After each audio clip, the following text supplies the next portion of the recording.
تو ہے، مگر یہ بھی مسئلہ کنفرم ہے کہ سب کی موت برابر نہیں ہوتی. سب کی موت حضرت برابر نہیں ہوتی. چونکہ سب کی زندگی برابر نہیں ہے تو سب کی موت کیسے برابر ہوگی؟ یہ علماء تشریف فرما ہے، یہ بھی آپس میں سب برابر نہیں ہے. آپ تشریف فرمائیں، آپ بھی سب برابر نہیں ہے. اگر ہم اور آپ سب برابر ہوتے تو یہ منبر نہ بچھایا جاتا، یہ اسٹیج نہ لگایا جاتا، یہ استقبال نہ ہوتا. اور ابھی جو تشریف لانے والے وہ ہم سب سے بڑے ہیں سبحان اللہ، مگر اس کے کارناموں کو نہیں آتی ہے. یہ علماء تشریف فرما ہے، میری بات کو تائید فرمائیں گے. موت حضرت عالم کو آتی ہے مگر علم کو نہیں آتی ہے. موت متقی کو آتی ہے مگر تقوی کو نہیں آتی ہے. موت ولی کو آتی ہے، ولایت کو نہیں آتی ہے. موت شہید کو آتی ہے، شہادت کو نہیں آتی ہے. موت 1400 برس پہلے مدینے کی زمین پر سیدنا صدیق اکبر کو آئی تھی، مگر صداقت تو آج بھی زندہ ہے. کا چپا چپا چھان لیجیے گا، آپ کو نہ قولی نظر آئے گا، نہ شمر ذی جوشن نظر آئے گا، نہ سنان ابن انس نظر آئے گا، نہ عمرو ابن سعد نظر آئے گا، نہ یزید نظر آئے گا، نہ یزیدیت نظر آئے گی، مگر حسین کا قبضہ آج بھی جلا کر نظر آئے.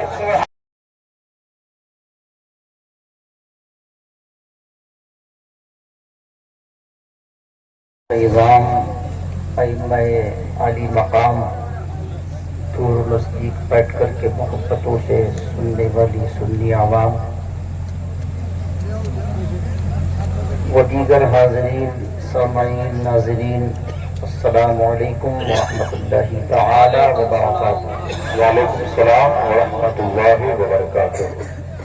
الحمد للہ وکفی وسلام علی عبادہ الذین اصطفی.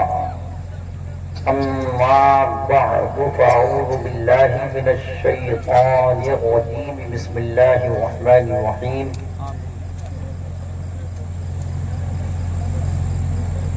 تلک الرسل فضلنا بعضهم على بعض منهم من کلم اللہ ورفع بعضهم درجات. سبحان اللہ سبحان اللہ. آمنت باللہ صدق اللہ مولانا العظیم وبلغنا رسوله النبي الأمين الكريم سبحان اللہ. ونحن على ذلك لمن الشاهدين والشاكرين الموقنين والمطمئنين والحمد لله رب العالمين. آمین. بگردابی بلا افتاد کشتی ضعیفہ دل شکستہ رات و پشتی بحق خواجر عثمان ہارون مدد کن یا معین الدین چشتی. امداد کن ازغن جو غم آزاد کن در دین و دنیا شاد کن یا غوث اعظم دستگیر. سبحان اللہ. لی خمسة اطفی بها حر البقاء الحاطمہ المصطفى والمرتضى وابناهما والفاطمہ. مکار قیش حیرانم اغثنی یا رسول اللہ، پریشانم اغثنی یا رسول اللہ. نہ دارم جست مل جائے نہ دانم جست ماوائے، تجھی خود سازو سامانم اغثنی یا رسول اللہ. سبحان اللہ. شہابی کس نوازی کن طبیبہ چارہ سازی کن مریض درد عصیانم اغثنی یا رسول اللہ.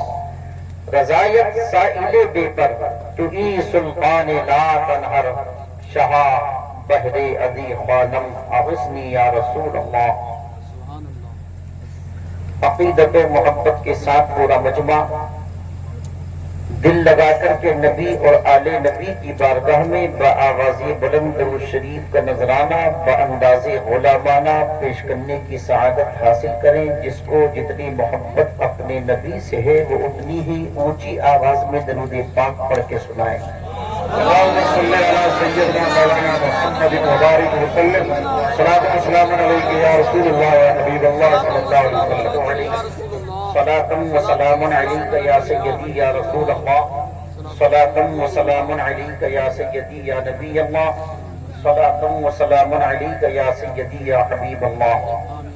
حضرات، میں پہلی مرتبہ آپ کے اس تیار محبت میں حاضر ہوا ہوں. یہ حد نظر تک سروں کی قطاریں، ٹوپیوں کی بہاریں، چہروں سے اٹھتی ہوئی محبت کی لہریں اس بات کا اعلان کر رہی ہیں کہ الحمدللہ اس بستی اور اطراف و جوانب سے آنے والے مسلمان سب کچھ بھول سکتے ہیں مگر اپنے نبی کے میلاد کو نہیں بھول سکتے. اللہ آپ کی میری سب کی حاضری کو قبول فرمائے. آمین ثم آمین. بہت اچھی تعداد میں آپ تشریف فرما ہے. منبر شریف پر دائیں سے بائیں تک، آگے سے پیچھے تک تمام تر علماء ذوی الاحترام اپنی پوری شان آن بان کے ساتھ تشریف رکھتے ہیں. بالخصوص میری دائیں جانب نقیب جلسہ ماری کرم فرما حضرت علامہ مولانا حافظ و قاری شاہ محمد صاحب قبلہ کا مدرس دارالعلوم اسحاقیہ جودھ پور راجستھان اپنی پوری شان قیادت اور شان نظامت کے ساتھ تشریف فرما ہے. ویڈیو صحیح بنائی گیا. اپنی خوبصورت بہترین شاندار اور جاندار نظامت سے اس وقت محفل کو نئی زندگی بخش رہے ہیں. اللہ پاک حضرت کی عمر کو برکتوں سے معمور فرمائے. پیشرو خطیب حضرت علامہ قاری عبداللطیف صاحب قبلہ، میں نے کچھ باتیں میری سمجھ آئیں چونکہ مجھ کو وہ زبان نہیں آتی، مگر مجھے اتنا لگا کہ ماشاءاللہ وہ بول رہے تھے تو دل چاہتا تھا یہ اور بولیں، ہم اور سنیں. اللہ پاک اس خطاب کے اس داغی گوشوں پر بھی ہمیں اور آپ سب کو عمل کرنے کی توفیق عطا فرمائے. حضرت مولانا شمون صاحب تشریف رکھتے ہیں. میں ان کے یہاں حاضر ہوا تھا گزشتہ سال، ابھی غالباً سال بھر نہیں ہوا. وہ بھی اپنی پوری شان قیادت کے ساتھ تشریف فرما ہیں. اللہ پاک ان تمام علماء ذوی الاحترام کی عمروں کو برکتوں سے معمور فرمائیں. اور میرے قریب میں حضرت مولانا حاجی محمد صاحب تشریف فرما ہیں، جن کے ادارے کے جلسے میں حضرت کی حکم کے مطابق حضرت کے حاضر ہوا تھا. اور بڑا شاندار ادارہ اس وقت ماشاءاللہ میں نے دیکھا، اور بہت دنوں تک میں نے اس کا ذکر بھی کیا کہ ماشاءاللہ اس علاقے میں اتنی کثرت سے طلبہ ہیں. کیونکہ آج کورونا کے بعد ماحول تھوڑا سا تبدیل ہو گیا اور مدرسوں میں پڑھنے والوں بچوں کی کچھ قلت ہوئی، مگر اللہ کا شکر ہے کہ آپ کو یہاں میں نے 150 سے زیادہ بچے باہر کے وہ دیکھے جو اس وقت بھی ماشاءاللہ تعلیم حاصل کر رہے تھے. اللہ پاک تمام سنی اداروں کو بے پناہ ترقیاں عطا فرمائے. میں چونکہ اکثر شہروں میں رہتا ہوں تو وہاں کی تقریر، وہاں کا انداز اور وہاں کے جملے، وہاں کے الفاظ، وہاں کے کلمات، وہاں کے سینٹنس وہ تھوڑا مختلف ہوتے ہیں. یہاں میں آپ حضرات کے درمیان جو بالکل انشاءاللہ سطحی درجے کی آپ کے ہم مزاج و ہم خیال ہو کر کے میں خدمت کرنے کی کوشش کروں گا. کہ تمام علماء تشریف فرمائے، میں سب کے ناموں سے تو واقف نہیں ہوں، مگر اتنا جانتا ہوں کہ یہ سب ہمارے اور آپ کے سر کے تاج اور دل کی روشنی ہے. اللہ پاک سب کے اقبال میں بلندی عطا فرمائے.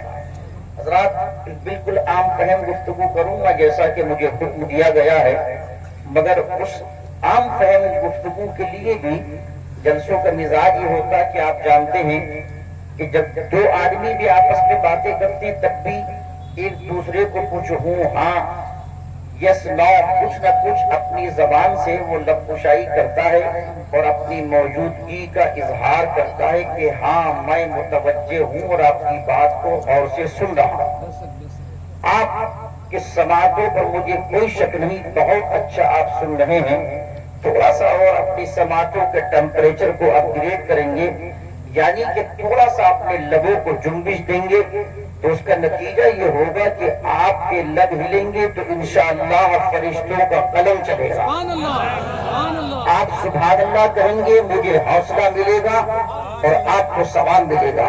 منبر پر جو تشریف فرما ہے یہ میری پشت پناہی فرمائیں گے اور آپ نیچے سے توجہ فرمائیں گے. انشاءاللہ جب تک مفتی اعظم راجستھان تشریف لائیں گے اس وقت تک انشاءاللہ میں آپ کی خدمت کروں گا. بالکل تیار ہیں. میں 2-3 شعر سے گفتگو کا آغاز کرتا ہوں. اہل منبر تھوڑی سی محبت فرمائیں گے تو یہ آپ کو چونکہ فالو کریں گے. سنیے گا کہ کسی کہنے والے نے بہت پہلے کہا تھا کہ ساقیے حشر کے بھیجے ہوئے جام آئے ہیں. ساقیے حشر کے بھیجے ہوئے جام آئے ہیں. اگر کوئی مصرع سمجھ نہ بھی آئے نا تو آپ جب بھی سبحان اللہ کہیں گے انشاءاللہ آپ کو ثواب اتنا ہی ملے. آپ یہ حشر کے بھیجے ہوئے جام آئے ہیں, رنگ اٹھے کے ترقی کے مقام آئے ہیں. ساقیے حشر کے بھیجے ہوئے جام آئے ہیں, رند اٹھنے کے ترقی کے مقام آئے ہیں, اور تم نے ہر دور میں کونین کو زینت دی ہے. یا رسول اللہ تم نے ہر دور میں کونین کو زینت دی ہے, تم سے پہلے تمہیں نبیوں کے سلام آئے ہیں. تم نے ہر دور میں کونین کو زینت دی ہے, تم سے پہلے تمہیں نبیوں کے سلام آئے ہیں. اور وہ کون سا گوشہ ہے حیات بشری کا, وہ کون سا گوشہ ہے حیات بشری کا, جس پر نہیں احسان رسول عربی کا. خدا یوں جل بگر نور حرم آہستہ آہستہ, کلی کھلتی ہے جیسے صبح دم آہستہ آہستہ. ہمیشہ منحرف رہتے تھے جو معبود برحق سے, وہی سر ہو گئے سجدے میں خم آہستہ آہستہ. ہمیشہ منحرف رہتے تھے جو معبود برحق سے, وہی سر ہو گئے سجدے میں خم آہستہ آہستہ. آ گیا جس کا نہیں ہے کوئی ثانی وہ رسول, آ گیا جس کا نہیں ہے کوئی ثانی وہ رسول, آ گیا جس کا نہیں ہے کوئی ثانی وہ رسول. روح فطرت پر ہے جس کی حکمرانی وہ رسول, موت کو جس نے بنایا زندگانی وہ رسول. محفل صفاتیوں وحشت کو برہم کر دیا, جس نے ہو آشام تلواروں کو مرہم کر دیا. واہ کیا کہنا تیرا اے آخری پیغامبر, حشر تک روشن رہے گی تیرے جلووں کی سحر. تو نے ثابت کر دیا اے ہادی نوع بشر, مرد یوں مہرے لگاتے ہیں جبین وقت پر. کروٹیں دنیا کی تیرا اثر ڈھا سکتی نہیں, آندھیاں تیرے چراغوں کو بجھا سکتی نہیں. بے شک سبحان اللہ سبحان اللہ. کروٹیں دنیا کی تیرا اثر ڈھا سکتی نہیں, آندھیاں تیرے چراغوں کو بجھا سکتی نہیں. حضرات گرامی وقار, یہ سرکار کے میلاد کا جلسہ ہے. میلاد کس کو کہتے ہیں انشاءاللہ میں اس پر بھی روشنی ڈالوں گا, اور حالات کے پیش نظر اکارڈنگ ٹو سچویشن جو وقت کی ڈیمانڈ اور ریکوائرمنٹ ہے, اور جو اس وقت ہم سب کے لیے بہت ضروری باتیں ہیں, انشاءاللہ میں وہ بھی آسان لفظوں میں آپ کی بارگاہ سماعت میں رکھنے کی کوشش کروں گا. بس 2-3 جملوں میں ذرا میرا ساتھ دیجیے گا. ایک بات یاد رکھیے گا کہ انسان دنیا میں آیا ہے جانے کے لیے. بولیے موت آنی, اس پر تو سارے متفق ہیں نا. ہاں تھوڑا سا تیز اس لیے بولوں گا تاکہ کم وقت میں زیادہ میٹر بیان ہو جائے. یہ بتائیے موت پر دنیا میں کوئی اختلاف ہے؟ کوئی اختلاف نہیں. ساری دنیا کہیں نہ کہیں کسی نہ کسی اختلاف میں مبتلا ہے, کہیں نہ کہیں کوئی نہ کوئی انتشار ہے. آپ تاریخ اٹھا کر پڑھ لیجئے, سوشل میڈیا کا زمانہ ہے. روزانہ آپ سوشل میڈیا کے ذریعے یہ خبریں سنتے ہیں کہ دنیا کا کوئی حصہ, کوئی خطہ, کوئی علاقہ, کوئی ایریا انتشار اور جھگڑوں اور کنٹروورسیز سے خالی نہیں ہے. کہیں زبانی جھگڑا ہے, کہیں لسانی جھگڑا ہے, کہیں گورے اور کالے کا جھگڑا ہے, کہیں دولت اور غربت کا جھگڑا ہے, کہیں امیری اور غریبی کا جھگڑا ہے, کہیں علم اور جہالت کا جھگڑا ہے, کہیں نسلوں کا جھگڑا ہے, کہیں مذہب کا جھگڑا ہے. ساری دنیا کسی نہ کسی جھگڑے, انتشار اور اختلاف میں مبتلا ہے. مگر اس کے باوجود دنیا میں تقریباً 700 کروڑ کی آبادی ہے کم و بیش, مگر وہ سارے کے سارے چاہے کسی بھی مکتبہ فکر سے تعلق رکھتے ہیں, ان کا نظریہ اپنا نجی پرسنل کوئی بھی ہو, ان کا ریلیجن کوئی بھی ہو, ان کا مذہب کوئی بھی ہو, ان کی ملت کوئی بھی ہو, ان کی قوم اور برادری کوئی بھی ہو, ان کا علاقہ کوئی بھی ہو, اس سے کوئی فرق نہیں پڑتا. ساری دنیا کا انسان جو جاندار ہوئے زمین پر گھومتا چلتا پھرتا نظر آ رہا ہے, وہ اس بات پر سارے کے سارے متفق ہیں کہ موت آنی ہے. بولی ہے یا نہیں؟ اس پر حضرت کوئی جھگڑا نہیں, کوئی اختلاف نہیں, کوئی مناظرہ نہیں, کوئی مباحثہ نہیں. کسی نے کہا تھا یہ اقامت ہمیں پیغام سفر دیتی ہے اور زندگی موت کے آنے کی خبر دیتی ہے. انسان پیدا ہوتا ہے مرنے کے لیے, اور ایک مسئلہ یہ بھی یاد رکھیے گا، علماء تشریف فرما ہے کہ مجھ سے زیادہ قابل اور مجھ سے زیادہ علم رکھتے ہیں کہ جب بھی انسان کو موت آتی ہے وہ اپنے وقت مقررہ پر آتی ہے، ایک لمحہ نہ کم نہ زیادہ، یہ قرآن کا فیصلہ ہے۔ اور کوئی ڈاکٹر، کوئی حکیم، کوئی طبیب کسی کی زندگی کو بچا نہیں سکتا، اس کی زندگی کے لمحات کو آگے بڑھا نہیں سکتا، بلکہ کسی نے کہا تھا کہ موت کا حکمت سے گر ہوتا علاج تو کاہے کو مرتا کوئی یونان میں۔ بڑے بڑے حکیم اور طبیب یونان کی زمین پر پیدا ہوئے، مگر ایک دن وہ بھی موت کی آغوش میں پہنچ گئے۔ اب آپ کا ذہن اس مسئلے کی طرف کنورٹ ہو چکا ہے تو غور سے سنیے گا، موت آنی تو سب کو ہے، مگر یہ بھی مسئلہ کنفرم ہے کہ سب کی موت برابر نہیں ہوگی۔ سب کی موت حضرت برابر نہیں ہوگی، چونکہ سب کی زندگی برابر نہیں ہے تو سب کی موت کیسے برابر ہوگی؟ یہ علماء تشریف فرما ہے، یہ بھی آپس میں سب برابر نہیں ہے۔ آپ تشریف فرمائیں، آپ بھی سب برابر نہیں ہے۔ اگر ہم اور آپ سب برابر ہوتے تو یہ منبر نہ بچھایا جاتا، یہ اسٹیج نہ لگایا جاتا، یہ استقبال نہ ہوتا، اور ابھی جو تشریف لانے والے وہ ہم سب سے بڑے ہیں، سبحان اللہ۔ تو پتا چلا کہ زندگی میں کوئی کسی کے برابر نہیں ہے۔ میں ابھی آپ کو بتاؤں گا، مگر یاد رکھیے کہ جب زندگی برابر نہیں ہے تو موت بھی برابر نہیں ہے۔ جب موت برابر نہیں ہے تو زندگی بھی برابر نہیں ہے۔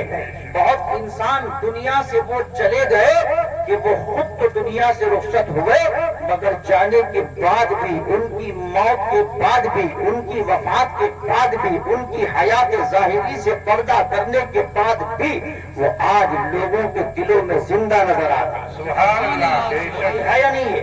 موت انسان کو آتی ہے مگر اس کے کارناموں کو نہیں آتی ہے۔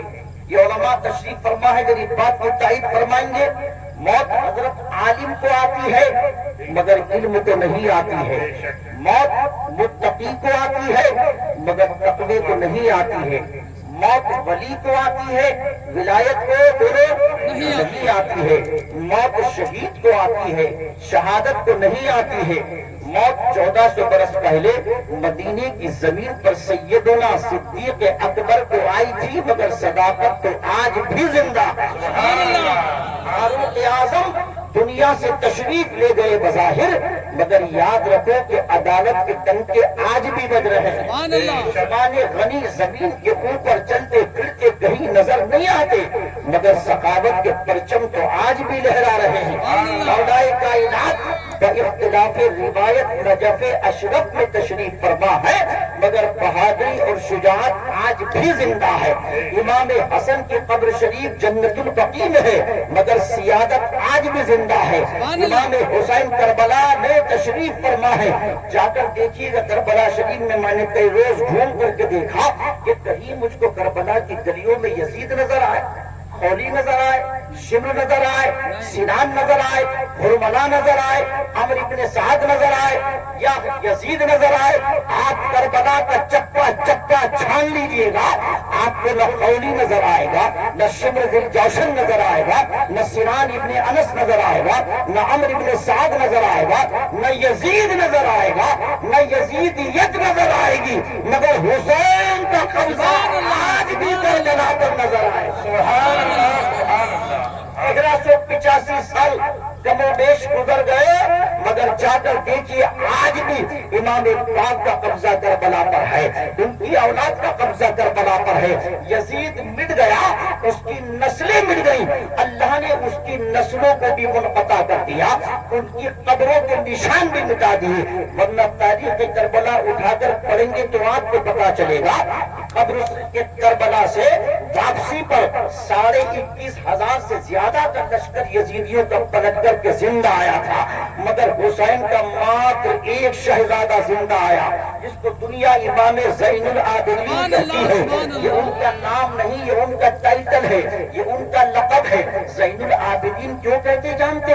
اتنی عبادت کی، اتنی عبادت کری کہ عابدوں کی زینت بن گئے۔ ان کا لقب ہے سید سجاد، اتنے سجدے کیے، اتنے سجدے کیے کہ سید سجاد ہو گئے، ورنہ نام تو ان کا علی اوسط ہے۔ بعض روایتوں میں عبداللہ بھی آتا ہے. ذرا غور کیجیے کربلا کی جنگ کا جب غبار چھٹا تو یاد رکھو کہ 72 افراد کم و بیش شہید ہو چکے تھے. چند بچے، چند خواتین اور ایک شہزادہ زین العابدین کربلا سے زندہ پلٹ کے آیا. مگر یاد رکھو یزید کے لشکر سے 21,500 سے زیادہ زندہ پلٹ کے آئے. عمرو ابن سعد زندہ آیا، خولی زندہ آیا، شمر زندہ آیا، سنان زندہ آیا. یزید بھی دمشق میں زندہ تھا، 3.5 برس کے بعد کرتے کولن سے ہلاک ہوا. یہ سارے کے سارے زندہ پلٹ کے آئے. آج دنیا میں انٹرنیٹ کی کوئی بھی سائٹ اٹھا کر کے سرچ کر لیجئے گا، کوئی دنیا کی لائبریری میں جا کر کے آپ کسی کتاب کا مطالعہ کر لیجئے گا. یاد رکھو آپ کو نہ خولی کی قبر کا پتہ چلے گا، نہ شمر کی قبر کا پتہ چلے گا، نہ سنان کی قبر کا پتہ چلے گا، نہ یزید کی قبر کا پتہ چلے گا. ایک دو روایتیں ملتی ہیں یزید کی قبر کے حوالے سے جو مقام حوارین کے حوالے سے ہے، مگر نام و نشان اس کا بھی مٹ گیا. کل کے 22,000 یزیدی مٹ گئے، یزیدیت مٹ گئی. مگر یاد رکھو حسین کا ایک شہزادہ کربلا سے زندہ آیا تھا. آج دنیا میں کوئی شہر ایسا نہیں جہاں اس کی اولاد موجود نہ ہو. کوئی شہر ایسا نہیں دنیا میں جہاں ان کی اولاد موجود نہ ہو. میرا ٹاپک یہ نہیں، یہ بتانا چاہتا ہوں باقی کون رہتے ہیں اور مرتے کون ہیں. یاد رکھیے آپ مٹتے کون ہیں اور اللہ باقی کن کو رکھتا ہے. ایک شہزادہ کربلا سے زندہ آیا. امام باقر انہی کے شہزادے ہیں، موسیٰ کاظم انہی کے شہزادے ہیں، علی رضا انہی کے شہزادے ہیں، امام تقی انہی کے شہزادے ہیں، امام نقی انہی کے شہزادے ہیں. یہ بغداد کے محی الدین شیخ عبد القادر جیلانی، غوث سمدانی، قطب ربانی، محبوب سبحانی، شہباز لامکانی رضی اللہ تبارک و تعالی عنہ، جن کی آپ گھر گھر میں 11ویں شریف کرتے ہیں نا، یہ انہی کے شہزادے ہیں. یہ امام حسن عسکری جن کی اولاد میں امام مہدی تشریف لائیں گے، یہ بھی انہی کے شہزادے ہیں. یہ بغداد کے محی الدین کو دیکھو، انہی کے شہزادے. یہ اجمیر کے معین الدین انہی کے شہزادے. یہ ناگپور کے تاج الدین انہی کے شہزادے. یہ مہرونی کے قطب الدین انہی کے شہزادے. یہ دہلی کے نظام الدین انہی کے شہزادے. یہ اچوچا کے مختوم سمنا انہی کے شہزادے. یہ بلگرام کے میر عبد الواحد انہی کے شہزادے. دنیا میں کوئی شہر ایسا نہیں ہے جہاں ان کی اولاد موجود نہ ہو. موت انسان کو آتی ہے مگر اس کے کارناموں کو نہیں آتی. توجہ ہے آپ کی؟ اب ذہن کو حاضر رکھیے گا بہت توجہ کے ساتھ. پتا چلا زندہ کون رہتا ہے اور موت کس کو آتی ہے. اور سنیے بہت آسان لفظوں میں کوشش کرتا ہوں بالکل سمپل باتیں کرنے کی. سنیں میں قرآن کی روشنی میں بتاؤں زندہ کس کو کہتے ہیں اور موت کی ڈیفینیشن کیا ہے، موت کی پریبھاشا کیا ہے، موت کی تعریف کیا ہے اور زندگی کس کو کہتے ہیں. بہت آسان لفظوں میں ہندی کی چندی کر کے میں آپ کی سماعتوں کی تحلیل پر رکھتا ہوں. غور سے سنیے گا. اتنا بڑا مجمع حد نظر تک بولیے آپ زندہ ہے تبھی تو تشریف لائے. سب بولیے زندہ ہے. علماء تشریف فرما زندہ ہے تبھی تو بیٹھے. میں زندہ ہوں تبھی تو آپ کے سامنے. یہ زندگی کی مادی علامتیں ہیں. ہم جس کو زندگی کہتے ہیں نا، چلنا پھرنا، سونا جاگنا، اٹھنا بیٹھنا، بیوی بچوں میں رہنا، کاروبار کرنا، تجارت کرنا، بزنس کرنا، لیڈرشپ کرنا، سمجھے، یہ زندگی کی مادی علامتیں ہیں جس کی بنیاد پر ہم انسان کو زندہ کہتے ہیں. اگر سبوں کا ذہن حاضر ہو تو میرے جملے کی قدر کیجیے گا، بڑا قیمتی دینے والا الحمدللہ. سنو یہ زندگی کی مادی علامتیں ہیں. ابو جہل بھی چلتا تھا، ابو جہل بھی پھرتا تھا، ابو جہل بھی گھومتا تھا، عتبہ اور شیبہ بھی کھاتے اور پیتے تھے، کاروبار بھی کرتے تھے، تجارت بھی کرتے تھے، بزنس بھی کرتے تھے، مکے کے لیڈر بنے تھے، معاشرے کی لیڈرشپ پر رہے تھے، بڑے ہوشیار اور دانشور تھے. یہ اور بات ہے کہ اس کو ابو جہل کیوں کہا گیا، یہ الگ ایک تفصیلی ٹاپک ہے. مگر سنیے وہ مکے کے کفار و مشرکین چلتے پھرتے بھی نظر آتے تھے، سوتے جاگتے بھی نظر آتے تھے، گفتگو کرتے بھی نظر آتے تھے، صاحب زبان بھی تھے، صاحب علم بھی تھے، صاحب زبان بھی تھے. سمجھے، باوجود اس کے قرآن نے بتایا ان کو کیا کہا. قرآن نے کہا سم بکم عمی فہم لا یعقلون. قرآن نے کہا محبوب یہ گونگے ہیں، یہ بہرے ہیں، یہ اندھے ہیں، یہ پاگل اور بے وقوف ہیں. علامہ شاہ محمد صاحب سے پوچھیے گا ابو جہل بہرا نہیں تھا. اتنے علماء تشریف فرما پوچھیے ابو جہل گونگا نہیں تھا.